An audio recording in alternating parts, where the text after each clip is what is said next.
सूरज ने दिया अपने शुआओं को ये पैगाम, सूरज ने दिया अपने शुआओं को ये पैगाम। दुनिया है अजब चीज़, कभी सुबह कभी शाम। दुनिया है अजब चीज़, कभी सुबह कभी शाम। दुनिया में हो दुनिया का तलब, गौर नहीं हो। दुनिया में हो दुनिया का तलब, गौर नहीं हो। बाजार से गुजर हो खरीदार नहीं हो। बाजार से गुजर हो खरीदार नहीं हो। अन आयशा रज़ियल्लाहु तआला अन्हा क़ालत क़ाल रसूलुल्लाह सल्लल्लाहु अलैहि वसल्लम ইদা কাসরাত জুনুবুল আবদি, যখন কোনো বান্দার গুনাহের সংখ্যা বৃদ্ধি পায়, পাপের সংখ্যা বৃদ্ধি পায়, ওয়ালাম ইয়াকুন লাহু মা ইউকাফিরুহা মিনাল আমাল, এবং সেই পাপগুলো মোচন করার জন্য কোনো নেক আমল যদি তার না থাকে, ইবতালাহুল্লাহু বিল হুজনি, আল্লাহ পাক রব্বুল আলামিন তাকে চিন্তা আর পেরেশানি চাপায়া দেন। লিইউকাফিরাহা আনহু, তার গুনাহগুলো মোছার জন্য, পাপগুলো মাফ করার জন্য।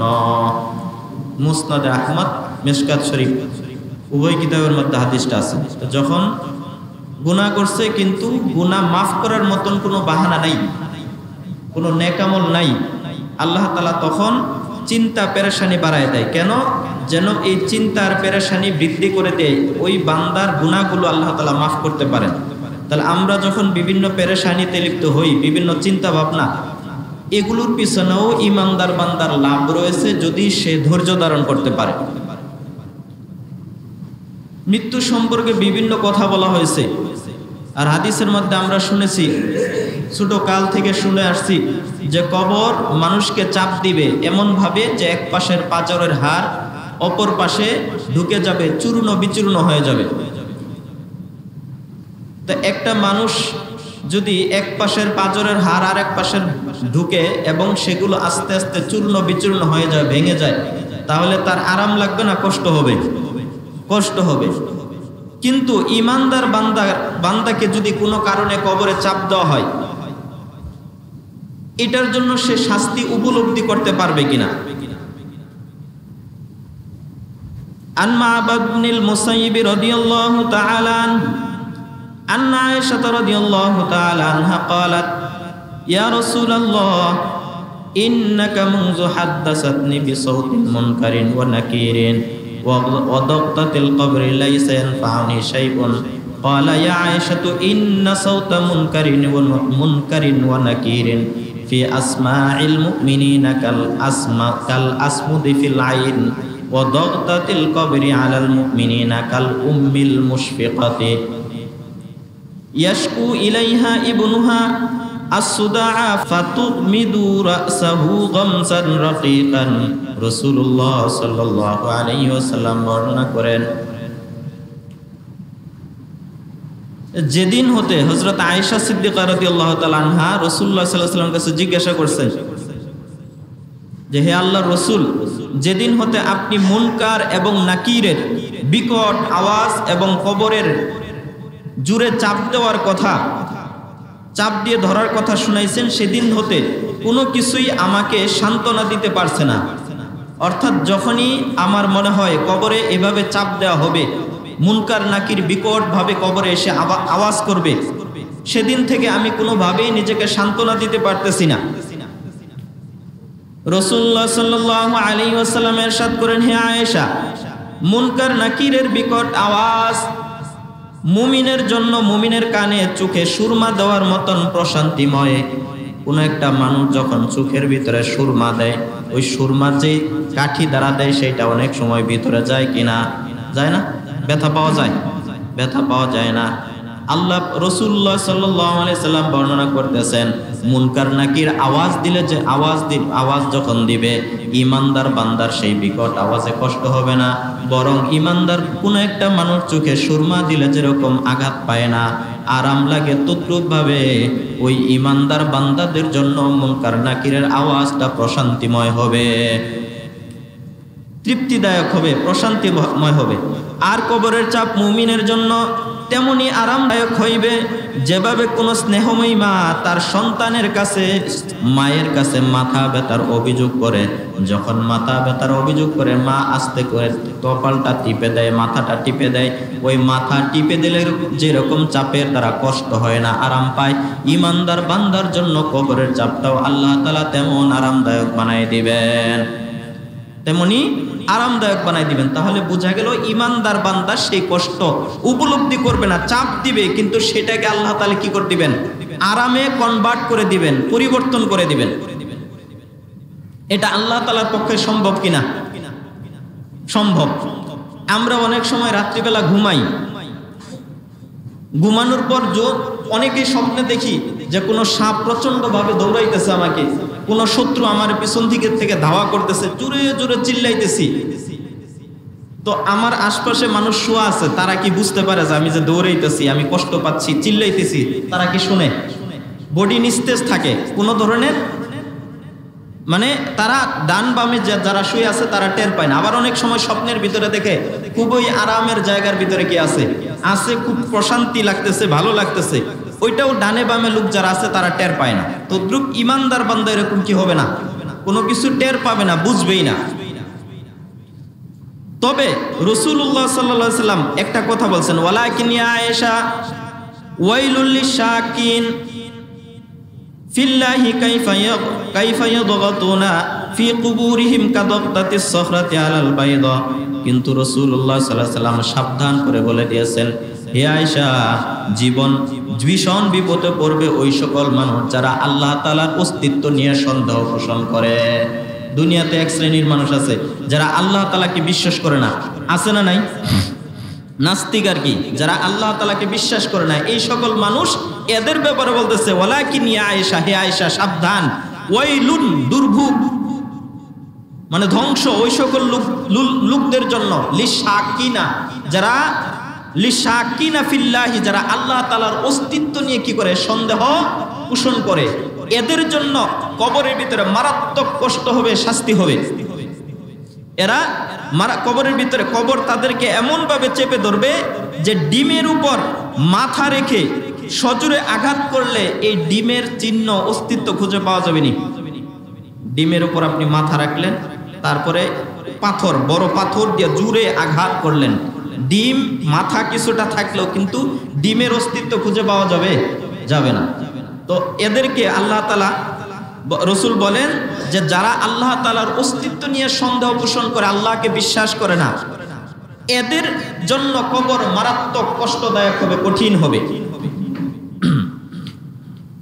তো হযরত আবু যর গিফারি রাদিয়াল্লাহু তাআলা আনহু, হযরত ফাতেমা রাদিয়াল্লাহু তাআলা আনহা যখন ইন্তেকাল করলেন, ইন্তেকালের আগে একটা নসিহত করেছিলেন যে আমার ইন্তেকালের পর যত দ্রুত সম্ভব আমাকে কবরে দাফন করে দিবে, সেটা দিনে হোক অথবা রাত্রিতে হোক। এবং এটাই শরীয়তের মানে সুন্নাহ সম্মত পদ্ধতি, যে মানুষকে যত তাড়াতাড়ি দাফন করবে তত তার জন্য মঙ্গলজনক, কল্যাণময়। অনেক সময় একদিন, 1.5 দিন, 2 দিন রেখে দেয় বিভিন্ন কারণে, আত্মীয় স্বজনের কারণে রাখলে কি সে আসবে, জানাজা পড়বে, এর দ্বারা কি তার লাশের কোনো ফায়দা হবে না, বরং তার ক্ষতি হবে। তা আবু যর গিফারি রাদিয়াল্লাহু তাআলা আনহু প্রবীণ সাহাবী ছিলেন, মুরব্বী, খুবই আল্লাহওয়ালা বুজুর্গ মানুষ ছিলেন।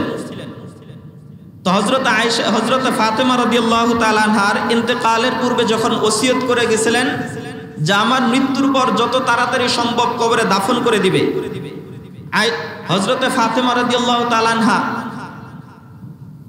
এটাও নসিহত করলেন যে যত কম সংখ্যক লোক আমার জানাজার ভিতরে শরীক হবে অতটা চেষ্টা করবেন। কেন?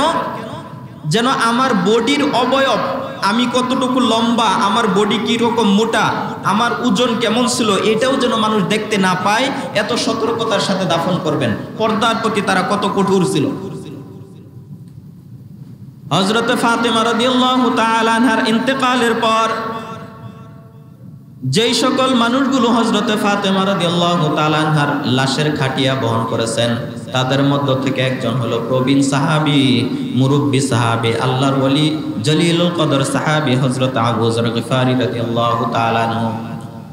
হযরত ফাতেমা রাদিয়াল্লাহু তাআলা আনহাকে কবরে দাফন করার পর কবরের কাজ সম্পাদন করার পর আবু যর গিফারি রাদিয়াল্লাহু তাআলা আনহু কবরের পাশে দাঁড়িয়ে একটা নসিহত, কবরকে উদ্দেশ্য করে কিছু কথা বললেন। ইয়া কবর আতাদরি মানিল্লাতি জিনা বিহা ইলাইক, হে কবর তুমি কি জানো আজকে তোমার ভিতরে কাকে দাফন করা হলো?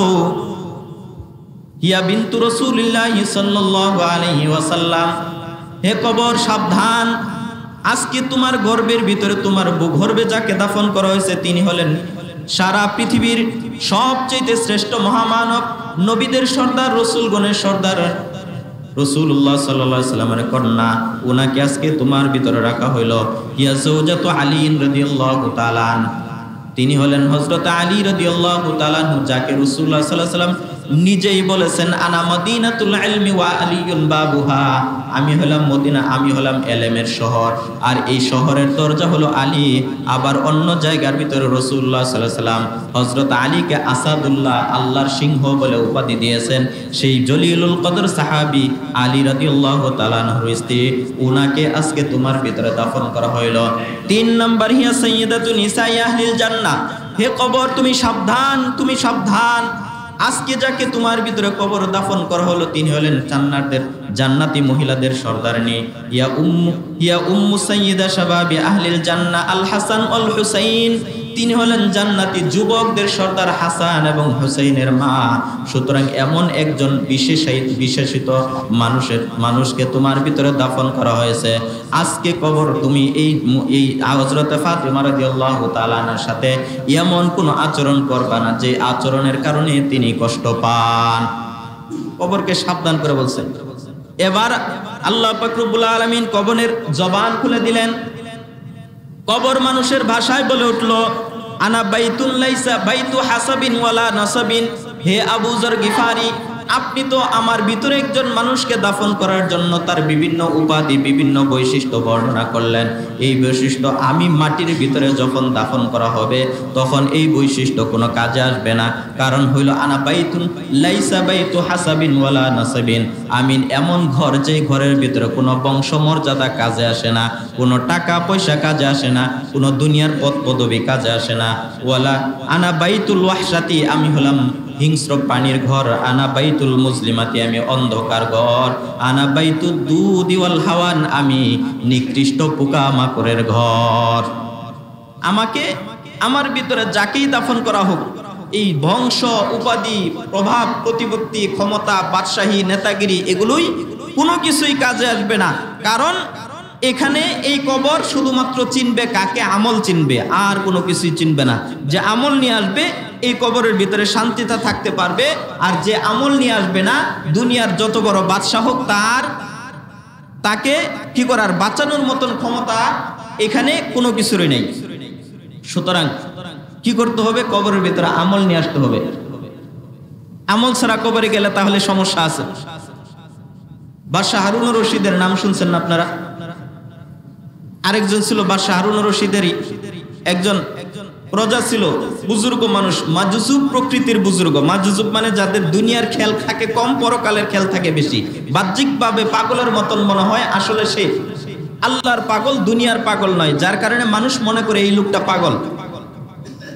বাদশাহ হারুন রশিদ বাহলুলকে এমন স্পেশাল পাওয়ার দিয়ে রেখেছিলেন। বাহলুল ছিল অত্যন্ত বিচক্ষণ একজন মানুষ। দুনিয়ার মানুষ তাকে বাহ্যিকভাবে পাগল মনে করলেও সে ছিল আল্লাহর পাগল। দুনিয়ার প্রতি তার কোনো নেশা ছিল না। হযরত বাদশাহ হারুন রশিদ বিল্ডিং এর ভিতরে, ওনার প্রাসাদের ভিতরে যত দারোয়ান ছিল সবাইকে বলে রেখেছিলেন, বাহলুল যখনই আমার দরবারে প্রবেশ করতে চাইবে তাকে কোনো বাধা দিবে না। সে যখনই আসতে চাইবে, দিনে হোক রাত্রে হোক, তাকে যেই সময় আসতে চাইবে তাকে যেন কোনো ধরনের বাধা না দেওয়া হয়, সরাসরি বাহলুল যেন আমার নিকট আসতে পারে। একদিন বাদশাহ হারুন রশিদ বাহলুলের সাথে হাসি মজাক করতেছিলেন আর বলতেছিলেন, বাহলুল, এই যে একটা ছুরি, এই ছুরিটা তোমার হাতে দিলাম আমানত স্বরূপ। দুনিয়ার ভিতরে যদি তোমার চাইতে কোনো অধিক বোকা মানুষ থাকে তাহলে এই ছুরিটা তাকে হাদিয়া দিয়ে দিবা আমার পক্ষ থেকে। এর দ্বারা বাদশাহ হারুন রশিদ বুঝাইছেন তোমার চাইতে বোকা মানুষ এই পৃথিবীতে আর নাই, এই জন্য ছুরিটা আমি তোমাকে দিলাম। বাহলুল ছুরিটা নেওয়ার পর চলে গেলেন। সপ্তাহ যায়, মাস যায়, বছর যায়, অনেক দিন চলে গেল। হঠাৎ করে একদিন বাদশাহ হারুন রশিদ অসুস্থ হয়ে গেলেন। অসুস্থ হয়ে যাওয়ার পর বাহলুল বাদশাহ হারুন রশিদকে দেখার জন্য গেলেন। বাদশাহ হারুন রশিদকে দেখার জন্য যাওয়ার পর এবার বাহলুল তাকে জিজ্ঞাসা করলেন, বাদশাহ সাহেব কেমন আছেন? কয় ভালো নাই, অসুস্থতার নিয়ামতে ভুগতেছি। অসুস্থতার নিয়ামত? কয় কত? অসুস্থ হয়ে গেছে, এমন অসুস্থ ডাক্তার দেখানোর পরও কোনো ডাক্তার তার চিকিৎসা করে শারীরিক কোনো উন্নতি করতে পারতেছিল না। জিজ্ঞাসা করলো যে আপনার কি অবস্থা? কয় এমন এক সফরের সম্মুখীন হয়েছি যেই সফর থেকে ফিরে আসা যায় না। এবার বাহলুল সুযোগ পেয়ে তাকে প্রশ্ন করতেছেন, আচ্ছা বাদশাহ সাহেব আপনি সফরে যাবেন, কত দিনের সফর? কয় এটা এমন এক সফর যে সফর থেকে মানুষ কখনই কি আসে না, ফিরে আসে না। এবার বাহলুল তাকে বললেন, ঠিক আছে বাদশাহ নামদার, আপনি যে সফরে যাবেন সেইখানে আপনি সফরে যেই জায়গার ভিতরে যাবেন সেখানে কতজন সৈন্য পাঠাইছেন, নিরাপত্তার ব্যবস্থা কেমন করেছেন? বাদশাহ হারুন রশিদ বলল, ওরে বাহলুল তুমি তো বোকার মতন প্রশ্ন করতেছ। মৃত্যুর সফর এমন এক সফর যেই সফরের ভিতরে ওই দেশের ভিতরে কোনো সৈন্য সামন্ত পাঠানো যায় না, সেখানে নিরাপত্তা ব্যবস্থাও করা যায় না। জিজ্ঞাসা করলেন কতদিন পরে ফিরবেন? বাহলুল জিজ্ঞাসা করলেন কতদিন পরে ফিরবেন? বাদশাহ হারুন রশিদ আবার বলল, বাহলুল তুমি আবারও বোকার মতন কথা বলতেছ। এই সফর থেকে মানুষ যখন এই সফরে যায় আর কোনোদিন ফিরে আসে না। এবার বাহলুল বলল আপনি দীর্ঘ অনেক দিন আগে আমাকে একটা আমানত দিয়েছিলেন, এই আমানতটা দেওয়ার পর বলেছিলেন এই যে ছুরিটা আমানত হিসেবে দিলাম, তোমার চাইতে বোকা মানুষ যদি পৃথিবীর ভিতরে পাওয়া যায় তাহলে আমার পক্ষ থেকে তাকে হাদিয়া দিবা। আজকে আপনার চাইতে বোকা মানুষ এই পৃথিবীতে আর কাউকে আমি খুঁজে পাচ্ছি না, সুতরাং আপনার আমানতটা আপনার হাতে আমি দিয়ে দিলাম। কারণ কি? বাহলুল বলতেছে, বাদশাহ ইতিপূর্বে দেখেছি আপনি সামান্য 1 ঘন্টা 1.5 ঘন্টা একদিনের সফরের যদি যান তাহলে সেখানে কড়া নিরাপত্তা ব্যবস্থা করা হয়, আগে থেকেই সেখানে তাঁবু টানিয়ে রাখা হয়, সেখানের সকল ব্যবস্থাপনা আগে থেকে সম্পন্ন করা হয়। দুনিয়ার সামান্য সফরের জন্য আপনি এত ব্যবস্থাপনা করেন, আপনি পরকালে সফরে যাচ্ছেন, এমন সফর যেই সফর থেকে আর ফিরে আসবেন না, অথচ সেই সফরের কোনো প্রস্তুতি আপনার নাই। তার মানে আপনার চাইতে বোকা মানুষ এই পৃথিবীর ভিতর আর কেউ নাই। দুনিয়ার সামান্য সফরে কড়া নিরাপত্তা, কয়েক স্তরের নিরাপত্তা ব্যবস্থা থাকে, পুলিশ প্রশাসন, আর্মি, র্যাব, বিডিআর, গোয়েন্দা বাহিনী, বিভিন্ন প্রোটোকল থাকে, সেখানে কড়াভাবে চেকিং করা হয়। তা আপনি সামান্য সফরে গেলে এত নিরাপত্তা থাকে, এত ব্যবস্থাপনা থাকে, আর আপনি দীর্ঘ সফরে যাচ্ছেন, বলছেন সেখান থেকে আর ফিরে আসবেন না, তাহলে পরকালের সফরের জন্য আপনি কি ব্যবস্থা গ্রহণ করেছেন? আপনি তো কিছুই পাঠান নাই। তাহলে আপনার চাইতে বোকা এই পৃথিবীতে কেউ নাই। 1 ঘন্টার সফরের জন্য যদি আপনার প্রস্তুতি থাকে, পরকালের সফরের জন্য তো আপনার নামাজ নাই, রোজা নাই, হজ নাই, জাকাত নাই, সুতরাং আপনার চাইতে বড় বোকা পৃথিবীতে কেউ নাই। আপনার ছুরি আপনাকে আমানত হিসেবে আবার পৌঁছে দেওয়া হলো, কারণ আপনি সবচেয়ে বড় বোকা। তো বাদশাহ হারুন রশিদ দিনদার ছিল, ধার্মিক ছিল, কিন্তু তারপরও বলছেন যে পরকালের সফরের যেই পরিমাণ পাথেয় দরকার সেই পরিমাণ পাথেয় নাই। তাহলে আমরাও দুনিয়ার 60 বছরের জন্য বিল্ডিং সাজাই, আর্কিটেকচার ইঞ্জিনিয়ারকে ডিজাইন দেখানোর পর বলা হয় এমন ভাবে ডিজাইন করবা, পিলারগুলো এত মিলি রড ব্যবহার করবা, এতগুলো রড ব্যবহার করবা, বিমগুলো এইভাবে মজবুত ভাবে দিবে যেন আগামী 1-150 বছরের ভিতরে এই বিল্ডিং এর কোনো ধরনের কি না হয়, ক্ষতি না হয়। তাহলে 60 বছরের জন্য আমি বাঁচবো, এই বিল্ডিং এর যে বয়স, এই বিল্ডিং এর অর্ধেক বয়স আমি বাঁচবো না, অর্ধেক বাদ। আজকে এখানে জুমার নামাজ পড়ার জন্য আসছে, এখান থেকে বাসায় ফিরে যাওয়ার মতন গ্যারান্টি এখানে কেউ দিতে পারবে? তাহলে দুনিয়াতে সামান্য সময়, যে সময়ের ভিতরে কতক্ষণ আমি থাকবো এটার কোনো গ্যারান্টি নেই। এটার জন্য সকাল থেকে নিয়ে সন্ধ্যা পর্যন্ত, রাত পর্যন্ত, 12টা 1টা পর্যন্ত চেষ্টা করতেছি, ব্যবসা বাণিজ্য, চাকরি বাকরি, টাকা পয়সা, গাড়ি চালানো ইত্যাদি, নামাজ কালাম বাদ, স্ত্রীর সাথে কথা বলা, কল দিছে জরুরি কল, এখন কথা বলার সময় নাই, দোকানে কাস্টমার বেশি, এখন গাড়ি চালাইতেছি, যাত্রী গাড়িতে আছে, এরকম বিভিন্ন ব্যস্ততা দেখাইয়া স্ত্রী এবং জরুরি কলগুলো রিসিভ করার মতন সময় থাকে না, তাহলে দুনিয়ার জন্য এত চেষ্টা করতেছি, তাহলে পরকালের চেষ্টা প্রস্তুতি আমার কতটুকু আছে? কয়জন বুকে হাত দিয়ে বলতে পারবো পরকালের জন্য আমি দৈনিক 5 ওয়াক্ত নামাজ পড়তেছি, আমি রোজা ঠিক মতো রাখি, হজ ঠিক মতো করি, যাকাত ঠিক মতো আদায় করি, দান সদকা ঠিক মতো করি? এটাই বুঝাইছেন পরকালের যে সফরে শুরু আছে শেষ নাই, সেটার জন্য আমাদের প্রস্তুতি নেই, প্রস্তুতি আছে দুনিয়ার 60-70 বছরের জীবনের জন্য। এরপরে যখন মুমিন বান্দাকে কবরে রাখা হবে তখন কবর তাকে মোবারকবাদ জানাবে। আন আবি সাঈদিনিল খুদরি রাদিয়াল্লাহু তাআলা আনহু قال আন্না রাসূলুল্লাহ সাল্লাল্লাহু আলাইহি ওয়াসাল্লাম قال ইযা দুফিনাল আবদুল মুমিন, যখন ঈমানদার বান্দাকে কবরের মধ্যে দাফন করা হয়, قال লাহুল কবর, কবর তাকে বলে মারহাবান ওয়া আহলান, কবর তাকে বলে স্বাগতম, আহলান সাহলান মারহাবা। আমা ইন কুনতা লা আহাব্বা মান ইয়ামশি আলা যাহরি ইলাইয়া ফাইদা উল্লিতুকাল ইয়াউমা, কবর তাকে উদ্দেশ্য করে বলে যে আজ যখন তোমাকে আমার দায়িত্বে ন্যস্ত করা হয়েছে, তুমি আসছো, তুমি সচক্ষে দেখবে আমি কেমন উত্তম আচরণ তোমার সাথে করি, কেমন উত্তম আচরণ তোমার সাথে আমি করি। এরপরে ওয়াসিরতা ইলাইয়া ফাসাতারা সুনঈ বিকা ফায়াত্তাসিউ লাহু মাদ্দা বসরি, এবং তোমাকে কি পরিমাণ নিয়ামত দ্বারা আপ্যায়ন করা হয় আজকে তুমি দেখতে পাবে, সাথে সাথে তার কবরটা প্রশস্ত করে দেওয়া হবে মাদ্দা বসরি, চোখের দৃষ্টিসীমা পর্যন্ত। ওয়ায়ুফতাহু লাহু বাবুন ইলাল জান্নাহ, এবং সাথে সাথে তার কবরের সাথে জান্নাতের কানেকশন করে একটা কি করে দেওয়া হবে, দরজা খুলে দেওয়া হবে। ক্বালা রাসূলুল্লাহ সাল্লাল্লাহু আলাইহি ওয়াসাল্লাম আল কবরু রাউযাতুম মিন রিয়াজিল জান্নাহ, রাসূল বলেন কবর কারো জন্য জান্নাতের একটা টুকরা হবে, আও হুফরাতুম মিন হুফারিন নার, অথবা কারো জন্য জাহান্নামের একটা টুকরা হবে। অর্থাৎ ঈমানদার বান্দা যদি হয় কবরকে জান্নাতের টুকরা বানিয়ে দিবেন জান্নাতের নিয়ামতগুলো দেওয়ার মাধ্যমে, আর যদি ঈমানদার না হয় তাহলে সেই কবরকে জাহান্নামের টুকরা বানিয়ে দিবেন। তাহলে আমাদের কবর জান্নাতের টুকরা হোক না জাহান্নামের টুকরা হোক, আমরা কোনটা চাই? জান্নাতের টুকরা। জান্নাতের টুকরা বানানোর জন্য ওই যে আমাদের পুঁজি লাগবে কিনা, পুঁজি কি নেকামল, নেকামল যদি না করতে পারি আমাদের কবরগুলিকে আল্লাহ তাআলা আগুন দ্বারা ভরপুর করে দিবেন, জাহান্নামের টুকরা বানিয়ে দিবেন। এর আগের জুমায় একটি হাদিস ঈমানদার বান্দার মৃত্যু কেমন হবে গত জুমায় এই বিষয়ে বর্ণনা করা হয়েছে। আজকে একই সাহাবী থেকে লম্বা হাদিস আগেরটার মতনই, ঈমানদার বান্দার মৃত্যু কেমন হবে আজকে বর্ণনা হবে, যে একজন কাফের বান্দার রূহ আল্লাহ তাআলা রাসূল হযরত আজরাইল আলাইহিস সালাতু ওয়াস সালাম কিভাবে কবজ করবেন। ঈমানদার বান্দার রূহ কবজ করার জন্য বলা হয়েছিল 500 ফেরেশতাদের দল নিয়ে আসবে, সুগন্ধি থাকবে, জান্নাতি ফল ফুল থাকবে, তারপরে আরো কি ধরনের জান্নাতি মেশক আম্বর, তারপরে রেশমি কাপড় ইত্যাদি থাকবে, এবং তার রূহটা অত্যন্ত যত্নের সাথে বের করে উপরে ইল্লিয়িনের ভিতরে নিয়ে যাবে। এটা ছিল ঈমানদার বান্দার রূহ কবজ করা। যদি বান্দা ঈমানদার না হয়, কাফের হয়, তাহলে তার রূহ কিভাবে কবজ করা হবে? হযরত তামিমে দারি রাদিয়াল্লাহু তাআলা আনহু থেকে বর্ণিত, রাসূলুল্লাহ সাল্লাল্লাহু আলাইহি ওয়াসাল্লাম ইরশাদ করেন, নাফরমানদের রূহ আল্লাহ তাআলা কবজ করার, নাফরমানদের রূহ কবজ করার সময় আল্লাহ পাক রব্বুল আলামিন মালাকুল মউতকে বলবেন, হে মালাকুল মউত, আমার ওই শত্রুকে আমার কাছে নিয়ে আসো।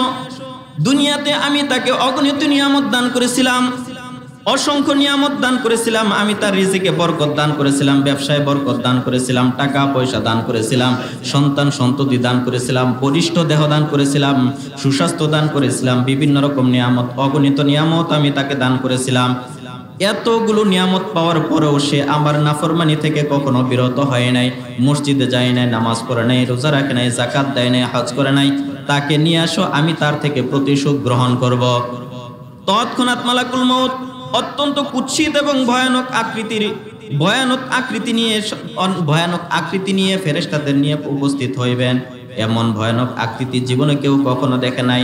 তখন আল্লাহ পাক রব্বুল আলামিন আজরাইলের 12টা চেহারা তৈরি করে দিবেন। কয়টা?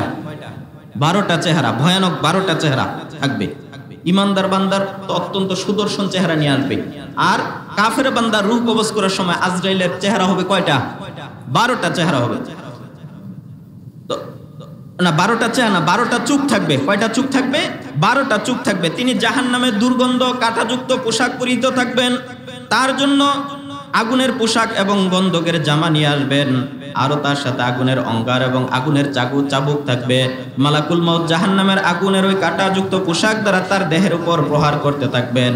তার প্রতিটি লুমের গোড়ায় ওই কাঁটা প্রবেশ করবে, তারপর ওই কাঁটাগুলো এমন ভাবে শরীরের ভিতরে ঘুরতে থাকবে, ওই কাঁটাযুক্ত পোশাক দিয়ে যখন আঘাত করবে কাঁটাগুলো শরীরের ভিতরে ঢুকবে, ঢুকার সাথে সাথে শরীরের প্রত্যেকটা জোড়ায় জোড়ায় কাঁটাগুলো ঢুকে যাবে, জোড়ায় জোড়ায় কাঁটাগুলো ঢুকে যাবে এবং কাঁটাগুলো যাওয়ার পর এখানে থাকবে না, পুরা বডির ভিতরে ঘুরতে থাকবে। কাঁটাগুলো কি করবে? ঘুরবে, শরীরের ভিতরে ঘুরতে থাকবে এবং তার জোড়াগুলি এই কাঁটার প্রচন্ড দৌড়াদৌড়ির কারণে জোড়াগুলো আলাদা হয়ে যাবে, অথবা তার রূহ তার পায়ের নখ দিয়ে টেনে বের করা হবে এবং তার পায়ের গোড়ালির উপর নিক্ষেপ করা হবে। ওই সময় আল্লাহ তাআলার ওই দুশমন অজ্ঞান হয়ে যাবে, তখন মালাকুল মউত তাকে উঠিয়ে নেবেন। ফেরেশতাদের তাদের কাঁটাযুক্ত জাহান্নামী আগুনের চাবুক দ্বারা তার চেহারা এবং পিঠের উপর আঘাত করতে থাকবে। তখন তাকে শক্ত করে বাঁধবেন এবং তার রূহ পায়ের গোড়ালির দিক থেকে টেনে টেনে বের করে নেবেন এবং হাঁটুর উপর পর্যন্ত উঠবে, হাঁটুর উপর পর্যন্ত উঠবে। আবার ওই দুশমন বেহুশ হয়ে যাবে।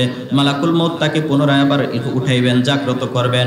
এবার ফেরেশতারা তার চেহারা এবং কোমরের উপর চাবুক মারতে থাকবে, শেষ পর্যন্ত তার রূহটা বুকের উপর উঠে যাবে, তারপর গলার উপর চলে যাবে। অতঃপর ওই ফেরেশতা তাদের সাথে আনিত ওই জাহান্নামী আগুনের জামা এবং আগুনের অঙ্গার আর থুতনির নিচে রেখে দিবেন। তারপর মৃত্যুর ফেরেশতা তাকে বলবেন, হে অভিশপ্ত রূহ, বের হয়ে যাও, বের হয়ে চলো কৃষ্ণবর্ণ ধূম্রের ছায়ার দিকে। কৃষ্ণবর্ণ ধূম্রের ছায়া মানে জাহান্নামের আগুনের একটা কিসের, মানে আগুনের ধোঁয়া এবং একটা ছায়া থাকবে, সেই অর্থাৎ এক কথায় জাহান্নামের দিকে বলবে যে জাহান্নামের দিকে বের হয়ে আসো। আগেরটা তো ইমানদার বান্দার ব্যাপারে ছিল যে জান্নাতের দিকে বের হয়ে আসো। কৃষ্ণবর্ণ ধূম্রের ছায়ার দিকে বের হয়ে আসো, যা শীতল এবং আরামদায়ক নয়। দেহ রূহকে তারপর ওই দেহ রূহকে বলবে, আমার পক্ষ থেকে আল্লাহ তাআলা তোমাকে মন্দ বিনিময় দান করুক, প্রতিদান দান করুক, তুমি আমাকে আল্লাহ তাআলার নাফরমানির কাজে চালিত করেছ।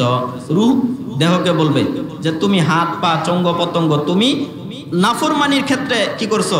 নাফরমানি করছো, যার কারণে তুমি নিজেও শাস্তি পাচ্ছ, আমি রূহকেও আজকে শাস্তি দিচ্ছ। আর একই কথা শরীরও রূহকে বলবে যে আমি হাত চাইছিলাম নেক কামল করতে, কিন্তু তোমার রূহের পক্ষ থেকে কি আসছে, মানে অর্ডার আসছে যে ভালো জিনিস না ধরে খারাপ জিনিসের দিকে ধরার জন্য। সুতরাং আজকে তুমিও কষ্ট পাচ্ছ, আমাকেও কষ্ট দিচ্ছ, সুতরাং তুমি নিজেও ধ্বংস হলে এবং আমাকেও ধ্বংস করলে। এরপর রূহ এবং রূহ দেহকে একই ধরনের কথা বলবে। আকাশ এবং পৃথিবীর সব কিছু তাকে অভিশাপ দিতে থাকবে। আকাশের দরজা বন্ধ করে দেওয়া হবে। প্রতিটি দরজায় যখন নাকি রূহটাকে কষ্ট দিয়ে বের করার পর উপরের দিকে নিয়ে যাওয়ার চেষ্টা করা হবে, তখন আসমানের প্রত্যেকটা দরজা বন্ধ হয়ে যাবে। কোনো দরজায় ওই রূহগুলো উপর দিকে উঠতে দিবে না। আমার দরজা দিয়ে এই অভিশপ্ত রূহকে উপরের দিকে উঠতে দেওয়া হবে না। এটা অভিশপ্ত রূহ, এই রূহ যেন আমি দরজা দিয়ে প্রবেশ না করে আরেক দরজায় যাবে, সাথে সাথে সেই দরজাটাও বন্ধ করে দেওয়া হবে। অপর দরজায় যাবে, এভাবে আসমানের প্রত্যেকটা দরজা তার জন্য বন্ধ করে দেওয়া হবে। কোনো দরজায় তার রূহ তার দরজা দিয়ে ওই রূহটা উপরের দিকে প্রবেশ করানোর অনুমতি দিবে না। অভিশপ্ত রূহ, এই জন্য কোন দরজায় তার কি দিয়ে মানে ওই দরজা দিয়ে প্রবেশ করার কি দিবে না, অনুমতি দিবে না। প্রতিটি দরজায় তাকে অশুভ মনে করে প্রবেশ করানো থেকে বিরত থাকবে। তার মাথা তার আত্মাকে উপর দিক থেকে নিচে নিক্ষেপ করা হবে। যেহেতু আসমানের দরজা খুলতেছে না, প্রচন্ড জোরে নিচের দিকে আত্মাটাকে নিক্ষেপ করবে। ফেরেশতারা বলবে, হে প্রভু, এই বান্দাকে আকাশ কবুল করে নাই, জমিন কবুল করে নাই, আসমানের কোন দরজায় এই রূহটাকে উপরের দিকে উঠতে দিচ্ছে না। পৃথিবী কবুল করলো না, জমিন কবুল করলো না, আকাশ কবুল করলো না। তখন আল্লাহ তাআলা তার রূহকে আযাবের স্থান নিচের দিকে নিয়ে যেতে বলবেন। জান্নাত আর জাহান্নাম কোথায় জানেন? জাহান্নাম হলো মাটির নিচে, জাহান্নাম কোথায়? মাটির নিচে। যখন উপরের দিকে রূহগুলো উঠতে পারতেছে না, তখন প্রচন্ড জোরে নিক্ষেপ করবে মাটিতে। ফেরেশতারা বলবে, আল্লাহ উপর দিকে তো চাইতে দিতেছে না। সুতরাং মাটিতে যখন নিক্ষেপ করবে, তখন ওই বলবে যে এই রূহকে জাহান্নামের আগুনের ভিতরে নিয়ে যাও। জাহান্নামের আগুনের ভিতরে নিয়ে যাও এবং তাকে তার আযাবের স্থান দেখায় দাও। ভূপৃষ্ঠের যেসব জায়গায় সে নাফরমানি করেছে ওই সকল জায়গাগুলো তাকে অভিশাপ দিতে থাকবে। যেই জায়গায় বসে বসে গান শুনেছে ওই জায়গা তাকে অভিশাপ দিবে, যেই জায়গায় বসে বসে তাস খেলেছে ওই জায়গা তাকে অভিশাপ দিবে, যেই জায়গায় বসে বসে গুনার কাজ করেছে সেই জায়গা তাকে অভিশাপ দিবে, যেই জায়গা দিয়ে তার রিজিক এসেছিল ওই দরজা তার জন্য অভিযোগ করবে, অভিশাপ দিবে। আমার দরজা ব্যবহার করে এমন একটা অভিশপ্ত মানুষের জন্য খাবার এসেছিল। এরকম প্রত্যেকটা জায়গা তার বিরুদ্ধে কি করবে? অভিশাপ দিতে থাকবে। শয়তানের বাহিনী দৌড়াইতে দৌড়াইতে ইবলিশের নিকট যাবে, সর্দারের নিকট যাবে এবং বলবে আজকে একজনকে আমরা জাহান্নামে পৌঁছে দিয়েছি। এরপর তার কবর এমন সংকীর্ণ করে দেওয়া হবে, এক পাশের পাঁজরের হাড়গুলো অপর পাশে এভাবে ঢুকে যাবে, ঢুকতে ঢুকতে ঢুকতে ঢুকতে একেবারে হাড়গুলো চূর্ণ বিচূর্ণ হয়ে যাবে, একটা হাড়ও অক্ষত থাকবে না, একেবারে চূর্ণ বিচূর্ণ হয়ে যাবে। মাটির ওই পাথরের উপর আঘাত করলে যেরকম পাথর ভাঙ্গা চূর্ণ বিচূর্ণ হয়ে যায়, হাড়গুলো এরকম চূর্ণ বিচূর্ণ হয়ে যাবে। তার কবরে বড় বড় সাপ পাঠিয়ে দেওয়া হবে। এমন সাপ, এই সাপগুলো যদি দুনিয়ার ভিতরে একবার বিষাক্ত সাপগুলো কবরের ভিতরে পাঠিয়ে দেওয়া হবে, তারা তার কান এবং পায়ের বৃদ্ধাঙ্গুলি থেকে কামড়ানো শুরু করবে। তারা কোন জায়গা থেকে কামড়ানো শুরু করবে? এদিক কানের দিক থেকে আর পায়ের বৃদ্ধাঙ্গুলি থেকে কামড়ানো শুরু করবে এবং ক্রমে উপরের দিকে উঠতে থাকবে, শেষ পর্যন্ত দেহের মাঝখানে এসে পৌঁছে যাবে। তার কাছে দুজন ফেরেশতা পাঠানো হবে, যাদের চক্ষু থাকবে গতিশীল বিদ্যুতের মতন, মানে চলমান বিদ্যুতের মতন থাকবে। কণ্ঠস্বর থাকবে বজ্রের মতন, যখন কথা বলবে মনে হবে মারাত্মক ধরনের আওয়াজ হচ্ছে, বিশাল ভয়ানক আওয়াজ। দাঁতগুলো ভয়ানক হিংস্র প্রাণীর মতন থাকবে, অত্যন্ত ধারালো। শ্বাস প্রশ্বাস অগ্নিশিখার মতন থাকবে, অর্থাৎ যখন শ্বাস ছাড়বে মনে হবে আগুন বের হচ্ছে, যখন শ্বাস ভিতরে নিবে মনে হবে আগুন ভিতরে ঢুকতেছে। চুলগুলি পায়ের নিচ পর্যন্ত লটকানো থাকবে, অত্যন্ত দুর্গন্ধ কাঁটাযুক্ত পোশাক পরিহিত থাকবে। তাদের অন্তরে দয়াময় কিছুই থাকবে না, তাদের চোখগুলো অন্ধ থাকবে, কান থাকবে না, চোখ অন্ধ থাকবে যখন আঘাত করার জন্য যেন ওই ফেরেশতারা দেখতে না পায়, কান বধির থাকবে যেন তাদের চিৎকারের আওয়াজে ফেরেশতাদের অন্তরের মধ্যে কোনো দয়া তৈরি না হয়। তাদের নাম হচ্ছে মুনকার এবং নাকির। তাদের হাতে এত বড় বড় হাতুড়ি থাকবে যা রবিয়া এবং মুজার গোত্রের সকলে মিলেও উঠাইতে পারবে না। আরব দেশের ভিতরে দুইটা গোত্র ছিল বংশ, রবিয়া এবং মুজার, সবচাইতে বড় বংশ। এই বংশের সকল মানুষ মিলে যদি এই হাতুড়টা উঠানোর জন্য চেষ্টা করে হাতুড় উঠাইতে পারবে না। রবিয়া মুজার এই দুই বংশের মানুষ মিলেও এই হাতুড় উঠাইতে পারবে না। তাহলে হাতুড়টা কেমন বড় হবে? আচ্ছা, এই মসজিদে দোতলার নিচতলা যতগুলো মানুষ আছে সবাই মিলেও একটা হাতুড় উঠাইতে যদি না পারে, তাই হাতুড়টা কতটুকু বড় হইতে পারে? আর রবিয়া আর মুদার গোত্রের লোক তো আর অনেক বেশি, এত বিশাল হাতুড়ি থাকবে। এই হাতুড়ি দিয়ে তাকে আঘাত করা হবে, হাতুড়ি দিয়ে তাকে আঘাত করা হবে। তারা তাকে বলে উঠবে বস, সে তখন সোজা হয়ে বসে যাবে এবং তার লুঙ্গি বাঁধার স্থানে কাফন চলে আসবে। বসার সাথে সাথে কাফনটা উপর দিক থেকে খুলে কোথায় চলে আসবে? কোমরে চলে আসবে, ওই নাভি পর্যন্ত চলে আসবে। সে তখন সোজা হয়ে বসবে, তার কাফনের কাপড়গুলো লুঙ্গি বাঁধার স্থানে অর্থাৎ কোমর পর্যন্ত চলে আসবে। তারা তাকে প্রশ্ন করবে মার রব্বুকা, তোমার রবকে? সে জবাব দিবে হা হা লা আদ্রি, হায় আমি তো এই প্রশ্নের জবাব জানি না। ওমা দীনুকা, তোমার ধর্ম কি? সে জবাব দিবে হা হা লা আদ্রি। আফসোস করবে না, বেরিয়ে থাকবে আর কি করবে? আফসোস করবে, হায় হায় আমি তো জানি না, আমি এই প্রশ্নের উত্তর জানি না। ওমান হাজার রাজুলুল্লাযী বুইসা ফীকুম, 3 নাম্বার প্রশ্ন করা হবে, এই যে লোকটা তোমাদের মধ্যে নবী হিসেবে পাঠানো হয়েছিল এই লোকটাকে? তখন সে জবাব দিবে হা হা লা আদ্রি, হ্যাঁ আমি জানি না। হাতগুলো কামড়াইতে থাকবে, কামড়াইতে আফসোস করতে করতে কোন পর্যন্ত কে ফেলবে। তখন আফসোস করতে থাকবে, হাই। তারা বলে উঠবে তুমি জানো নাই, পড়ো নাই। ফেরেশতারা বলবে তুমি জানো না এবং দুনিয়াতে কি করে নাই, জানার চেষ্টা করো নাই, পড়ো নাই। তারপরে তারা তাকে হাতুড়ি দ্বারা এত জোরে মারবেন, এত জোরে আঘাত করবেন, তার অগ্নিস্ফুলিঙ্গ কবরকে ভরে দিবে। এই তার কাটার উপর জোরে আঘাত করলে হাতুড়ি দ্বারাই জলকানির মতন আগুন বের হয় না? তো লোকটার উপর এত জোরে মারবে, শরীরের উপর মারার পর ওইখান থেকে আগুনের ঝলক বের হয়ে পুরা কবরকে আলোকিত করে দিবে, মানে কবরটা আগুনে ভরে যাবে। আবার ফিরে গিয়ে বলবে তুমি উপর দিকে তাকাও। সে উপরের দিকে তাকিয়ে একটা খোলা দরজা দেখতে পাবে। তারা তাকে বলবে, ও আল্লাহর দুশমন, তুমি যদি আল্লাহ তাআলার আনুগত্য স্বীকার করতা, ওই দরজার দিকে তাকায় বলবে, ওই দিকে তাকাও। তাকানোর পর জান্নাতের একটা দৃশ্য সামনে নিয়ে আসবে এবং বলবে, তুমি যদি ভালো কাজ করতা দুনিয়াতে, এই জান্নাতটা তোমার নামে বরাদ্দ ছিল, আল্লাহ তাআলা তোমাকে এই জান্নাতটা দিত, কিন্তু তুমি কি করো নাই? নেকামল করো নাই। সাথে সাথে বলবে, ওই দিকে তাকাও। ওই দিকে তাকায় দেখবে জাহান্নাম। বলবে যে তুমি নাফরমানি করার কারণে আল্লাহ তাআলা এই জান্নাতের পরিবর্তে তোমাকে এই জাহান্নামটা দিয়েছেন। দুইটা দৃশ্য সামনে আনবে, জান্নাত আর জাহান্নামের। তারা বলে উঠবে, ওরা আল্লাহর দুশমন, তুই যদি আল্লাহ তাআলার আনুগত্য স্বীকার করতি, তবে এই দরজা তোর জন্য, তোর ঠিকানা হয়তো। রাসূলুল্লাহ সাল্লাল্লাহু আলাইহি ওয়াসাল্লাম বলেন, ওই সময় তার অন্তরে অত্যন্ত দুঃখ এবং আফসোস হবে, যা কখনো দূর হবার নয়। তার জন্য জাহান্নামের ৭৭টি দরজা খুলে দেওয়া হবে। কয়টা? তার জন্য জাহান্নামের ৭৭টি দরজা খুলে দেওয়া হবে। কিয়ামত পর্যন্ত ওই দরজাগুলি দিয়ে গরম বাতাস তার কবরের ভিতরে আসতে থাকবে। রাসূলুল্লাহ তার কি করতে থাকবে? আগুন, মানে প্রচন্ড তাপলা আগুন তার কবরের ভিতরে থাকবে। অর্থাৎ কবরের ভিতরে তার প্রাথমিক চিকিৎসা শুরু হবে। হাসপাতালে গেলে, কোনো মানে ইমার্জেন্সি রোগী হাসপাতালে গেলে প্রথমে কি ডাইরেক্ট ওয়ার্ডে দিয়ে দেয় না? প্রথমে ইমার্জেন্সি বিভাগে নিয়ে যায়। ইমার্জেন্সি বিভাগে নিয়ে যায়, তার প্রাথমিক চিকিৎসা শেষ করার পর চেক আপ করানো হয়। চেক আপ করার পর তারপরে প্রাথমিক চিকিৎসা শেষ করার পর সে যেই রোগী, এই হিসাবে তার ওয়ার্ডে পাঠানো হয়। তো জাহান্নামে যারা দুনিয়াতে নেকামল করবে না, এদেরকে প্রাথমিক চিকিৎসা হবে কি? প্রথমে 3টা প্রশ্ন করবেন। প্রশ্নের উত্তর দিতে না পারলে আল্লাহ তাআলা কাছে রিপোর্ট দিবে, আল্লাহ, এই লোকটা মারাত্মক গুনাহগার, এই লোকটার শরীরের ভিতরে অসংখ্য রোগ আছে। কি রোগ? সে নামাজ পড়ে নাই, মারাত্মক রোগ। হজ করে নাই, মারাত্মক রোগ। যাকাত দেয় নাই, মারাত্মক রোগ। মানুষের জবরদখল করে সম্পদ ভক্ষণ করেছে, মারাত্মক রোগ। আরেকজনের সম্পদ ভক্ষণ করেছে, মারাত্মক রোগ। আমানতের খেয়ানত করেছে, মারাত্মক রোগ। এরকম বড় বড় রোগ আছে। আল্লাহ তাকে জাহান্নামের কোন ছেলে পাঠাবো? বা জাহান্নামের সবচেয়ে নিকৃষ্ট শাস্তিওয়ালা ছেলের ভিতরে তাকে পাঠিয়ে দাও, তাকে পাঠিয়ে দাও। তো কবরের চিকিৎসা শেষ করার পর তারপরে জাহান্নামের চিকিৎসা শুরু হবে। এই জন্য আর ওই বান্দা তখন আফসোস করে একটা কথা বলবে। কোরআনের ভিতরে কথাটা নিয়ে আসছেন, ক্বালা রব্বি ইরজিউনি, ক্বালা রব্বি ইরজিউনি লাআল্লি আমালু সালিহা ফীমা তারাকতু।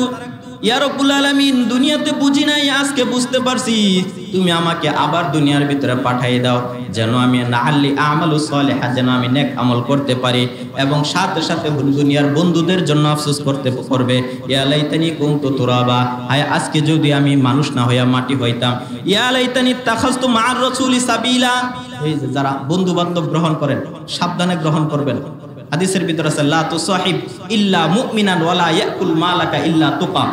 হে ঈমানদার বান্দারা, লা তুসাহিব ইল্লা মুমিনান, কাউকে যদি বন্ধু বানাও, ঈমানদার বান্দাকে বানাও। ওয়ালা ইয়াকুল মালাকা ইল্লা তুকা, কাউকে যদি খাওয়াইতে মন চায়, মুত্তাকি মানুষদেরকে খাওয়াও।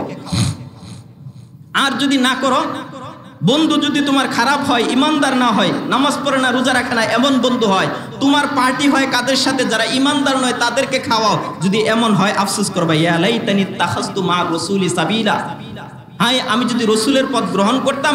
ইয়া লাইতানি লাম আত্তাখিজ ফুলানান খলিলা, আমি যদি উমুককে খলিল না বানাইতাম, বন্ধু না বানাইতাম।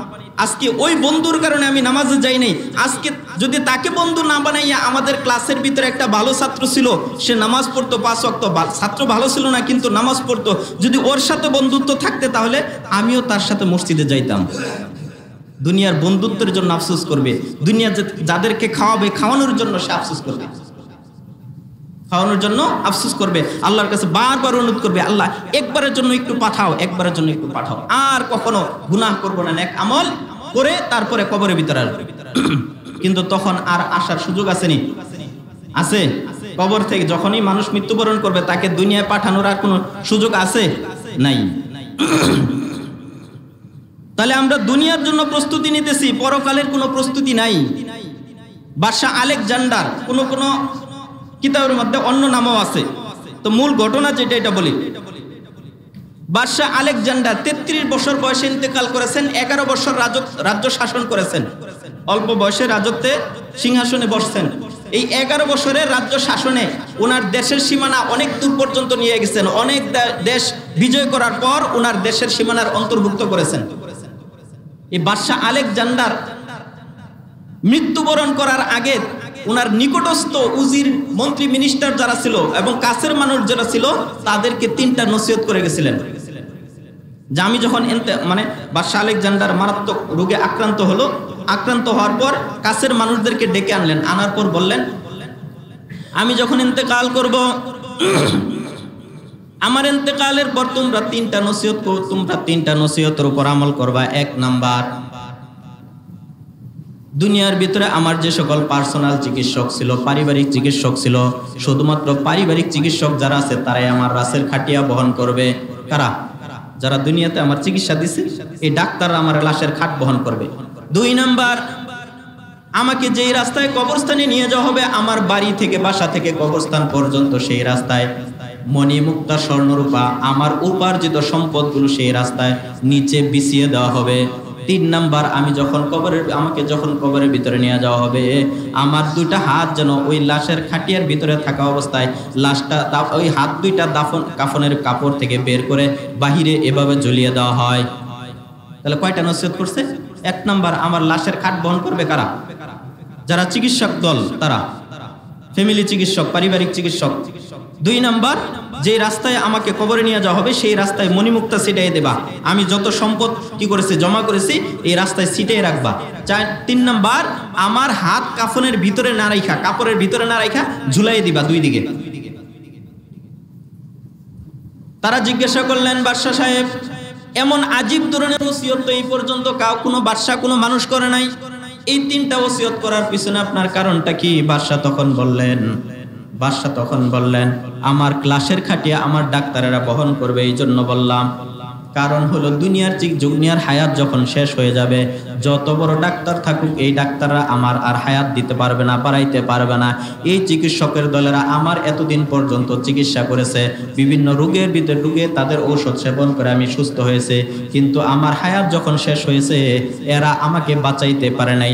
দুনিয়ার মানুষ যেন এই শিক্ষা গ্রহণ করে, এই জন্য লাশের খাটিয়াটা আমার ডাক্তারের দলেরা বহন করবে। এটা শিক্ষা। 2 নাম্বার শিক্ষা হলো আমার লাশের খাটিয়ার আমাকে যেই রাস্তা দিয়ে কবরস্থানে নিয়ে যাওয়া হবে সেই রাস্তা দিয়ে যেন মণিমুক্তা ছিটিয়ে দেওয়া হয়, টাকা পয়সা ছিটিয়ে দেওয়া হয়। এর থেকে শিক্ষণীয় বিষয় হইল দুনিয়ার মানুষ যেন এখান থেকে শিক্ষা লাভ করে, আমি এত বড় বাদশা ছিলাম, এত অর্থ সম্পদ উপার্জন করেছি, কিন্তু মৃত্যুর সময় একটা স্বর্ণরূপা মণিমুক্তা, একটা টাকাও আমার কবরের সাথে যাচ্ছে না। মানুষ যেন উপলব্ধি করতে পারে, শিক্ষা নিতে পারে যে তুমি দুনিয়াতে যতই অর্থ সম্পদ উপার্জন করো, দান সদকা আর জনকল্যাণমূলক কাজ ব্যতীত আর কোনো টাকাই তোমার কবরে যাবে না। এটা 2 নাম্বার। 3 নাম্বার, আমার হাত 2টি দুদিকে ঝুলিয়ে রাখবে, কারণ দুনিয়াতে আমি অসংখ্য টাকা পয়সা উপার্জন করেছি, অগণিত অর্থ সম্পদের মালিক হয়েছি, কিন্তু আজকে আমি খালি হাতে যাচ্ছি, আমার 2টি হাত 2 দিকে ঝুলানো, কোনো হাতের ভিতর আমার সম্পদ নাই, টাকা নাই, বাড়ি গাড়ি নাই, কোনো কিছুই আমার সাথে যাচ্ছে না, খালি হাতে আজকে আমার কবরের ভিতরে দাফন করা হচ্ছে। মানুষ যেন শিক্ষা লাভ করে, ও মানুষ, দুনিয়ার ভিতরে তুমি যতই কিছু উপার্জন করো, তুমি যখন কবরে যাবা তোমার হাতটা শূন্য থাকবে, এমনকি তোমার বডির ভিতরে যে কাপড়গুলো ছিল সেই কাপড়গুলো খুলে রেখে দেওয়া হবে, সেই কাপড়গুলো খুলিয়ে রেখে দেওয়া হবে।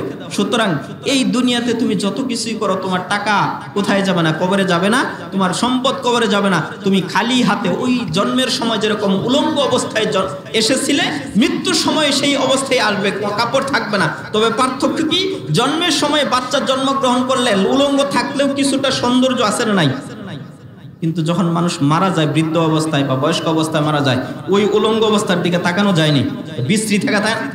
এই জন্য আল্লাহ তাআলা বিশ্রী অবস্থা ঢেকে দেওয়ার জন্যই কাফনের কাপড়ের ব্যবস্থা করছেন। আর না হলে আসার সময় যেরকম কাপড় ছাড়া আসছিল, যাওয়ার সময় সেভাবে কাপড় ছাড়াই তাকে বিদায় দেওয়া হয়, তার ব্যবহৃত কোনো কাফনের কাপড় তার থাকে না, গায়ে থাকে না। তো এই জন্য রাসূলুল্লাহ সাল্লাল্লাহু আলাইহি ওয়াসাল্লাম বলেন যে দুনিয়াতে থাকা অবস্থা আল্লাহ তাআলা বলেন ফামান কানা ইয়ারজু লিকা রাব্বিহি ফালইআমাল আমালান সালিহা ওয়া লা ইউশরিক বিইবাদাতি রাব্বিহি আহাদা, যে তোমরা যদি আমার সাথে সাক্ষাৎ করতে চাও, আল্লাহ তাআলার সাথে সাক্ষাৎ করবেন এমন কে কে আছেন, একটু হাত উঠান তো দেখি। আল্লাহ তাআলার সাথে সাক্ষাৎ করবেন কে কে আছে? অনেকে হাত উঠাইতেছে না, আপনারা কি মনে করতেছেন আল্লাহর সাথে সাক্ষাৎ হবে না? একটু হাত উঠান, অনেকে ঘুম ছেড়ে যাক। আল্লাহ তাআলার সাথে আপনি সাক্ষাৎ করতে চাইলেও সাক্ষাৎ হবে, হাত নামান, না করতে চাইলেও সাক্ষাৎ হবে কিনা, আল্লাহর সামনে দাঁড়াতে হবে না? আল্লাহ তাআলা বলেন ফামান কানা ইয়ারজু, যে ব্যক্তি আশা রাখে লিকা রাব্বিহি, আল্লাহ তাআলার সামনে দাঁড়ানোর, ফালইয়ামাল আমালান সালিহা, সে যেন নেক আমল করে, ওয়ালা ইউশরিক বিইবাদাতি রাব্বিহি আহাদা, এবং আল্লাহর সাথে যেন শরীক না করে। অনেকে আছেন ইবাদত করে কিন্তু আল্লাহর সাথে শরীকও করে, বলছেন যে ইবাদত করবে, শিরিক করা যাবে না।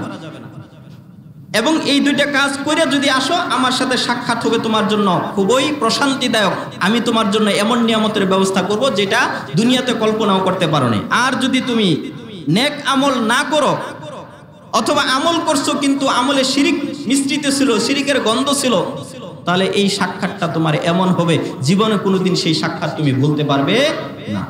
এজন্য বলছেন ফামান কানা ইয়ারজু লিকা রাব্বিহি ফালইয়ামাল আমালান সালিহা, যারা আল্লাহর সাথে আল্লাহর সামনে দাঁড়ানোর কি রাখে, মানে বিশ্বাস রাখে যে আল্লাহর সামনে দাঁড়াইতে হবে, তারা যেন নেক আমল করে, শিরিক না করে।